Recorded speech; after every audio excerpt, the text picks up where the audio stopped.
I'm Haley Beckstead. Welcome to Redwood Adventures TV. Come and join us on a Redwood adventure. Johnny Redwood here with Redwood Adventures TV. Today we're talking about Lost Man Creek with Rob, Haley, and Christina. Hi, everyone. Hi, Johnny. Weren't you out there with a Cub Scout group? That's right. We took the Cub Scouts out and tried to show them a little about the birds and the bees and the variety of other nature interpretation opportunities we had out there. They were great. My son attended that and he had a wonderful time. He learned so much. He came home talking about the Birdman. It was pack 8. Yeah, they had an overnight and they went on some great tours with a lot of informative and beautiful scenery. But here, as you can see, compared to the robin, this varied thrush has a really nice set of colours. Can I see? Yeah, page 350, the varied thrush. That's the one we were looking at. And it's a relative of the robin, because if you go and look at the robin, it's right next to it in the book. Yep, and that's the varied thrush. As I said, if we had binoculars and things, we could zoom in on them. But it's kind of hard. So that's why I bring the book, so at least you can see. Now, it makes an interesting call. Has anyone heard the call in the forest that goes something like... A bumblebee. It's more a bird song.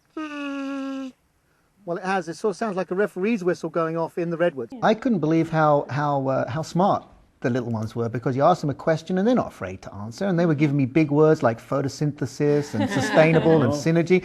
And so I just, you know, it's great to work with young kids, because to them it's a game. They're not sort of embarrassed. They're happy to partake in your questions. And that's a great way to learn, of course, is experiencing. You can learn about it in a book, but when the young boys are out there experiencing it, they literally they do take it home with them. The message gets hooked in their brain. And they have it Well, like forever. you said, he just kept talking he talked about it for a month afterwards. Yeah. They get out there and get dirty and touch the bugs and look at them and everything. Now, I understand there's a rare bird there. Rob, tell us about this bird that's like half fish, half bird. I mean, that's not truly what it is. But the bird you're talking about is the marbled murrelet, and it has been protected by the U.S. Fish and Wildlife Service, so it's attracted a lot of attention for its protection.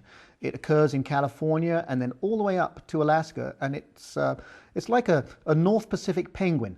The alcids. A flying penguin. Yeah, well, the thing is they swim underwater.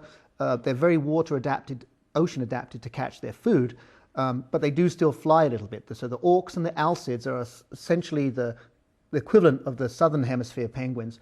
The interesting thing about the marble murrelet is that, as well as living on the ocean and surviving out there, it then has decided to try and make its living in the old growth trees. The marble murrelets come flying in from the ocean, then they swirl around these areas, these trees in this natural canopy, and then they zip off to find a place to breed. And this is the one place in America, or in fact in the lower 48 states, where you'll see more murrelets. Well, the thing is, of course, what we do is you go out at the crack of dawn and you catch the birds as they come flying in.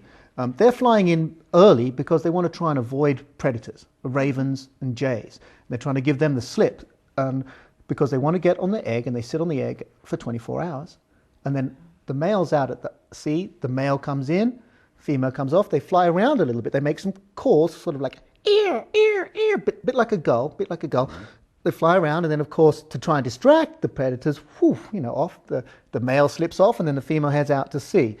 They might be a little social. You know how most seabirds like to sit on a rock and they're all together. I think there might be something to do with that for the marbled murrelet. They've still got some of those tendencies, but they disperse and they hide.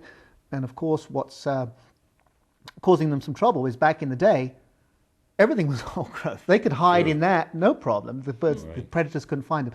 Now, with it being a little bit more restricted, they're focused, and it's kind of allowing some of the predators to put some pressure on them. There's a lot of discussion about the spotted owl being old growth dependent, but there really is no doubt that the marble murrelet is old growth dependent. It needs some big trees to nest in, and hopefully there's enough big trees protected now that there'll be enough for the populations to survive. And in fact, most of its habitat is protected, and most of the other old growth has been harvested. And so everyone's going to get by on second growth from now on. Why does it say kill a murrelet? Well, what happens is, if you increase the amount of predators, the jays and ravens, looking for an easy meal by feeding them, then there's more around, and so then as a result, with more jays, there's more chance that the jays will find the murrelet's egg, and they'll eat the murrelet's egg. And as we said, how many eggs does a murrelet lay? One. And what happens if your egg gets eaten? You're in trouble. You're in trouble. You're on your way out. Hope you've enjoyed our show. Join us again on Redwood Adventures TV.